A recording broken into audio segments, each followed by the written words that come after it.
మీకు ఎప్పుడైనా ఈ డౌట్ వచ్చిందా? 4 రోజులు పళ్ళు తోముకుంటే ఏమవుతుందని? ఇదేం పిచ్చి ప్రశ్న. 4 రోజులు పళ్ళు తోమకుండా ఎవరైనా ఉంటారా అంటారా? ఉంటారో ఉండరో పక్కన పెడితే ఆ 4 రోజులు ఏం జరుగుతుంది, ఎలాంటి అనారోగ్యాలు వస్తాయో తెలుసుకుందాం రండి. ఇక విషయంలోకి వస్తే 4 రోజులు పళ్ళు తోమకపోతే నోట్లో సమస్యలు వెంటనే మొదలవుతాయి.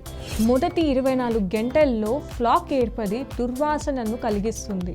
2-3 రోజుల్లో దుర్వాసన పెరుగుతుంది, చిగుళ్ళ వాపు ఎర్రపడడం కనిపిస్తుంది. 4 రోజుల్లో ఫ్లాక్ గట్టిపడి టాటర్గా మారుతుంది. దీన్ని సాధారణ బ్రష్తో తీసేయలేరు. చిగుళ్ళ నుంచి రక్తస్రావం మొదలవుతుంది.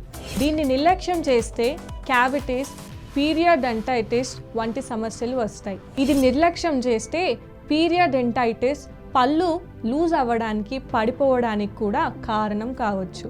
రోజుకు 2 సార్లు పళ్ళు తోవడం, క్రమం తప్పకుండా దంత పరీక్షలు చేయించుకోవడం నోటి ఆరోగ్యానికి చాలా అవసరం.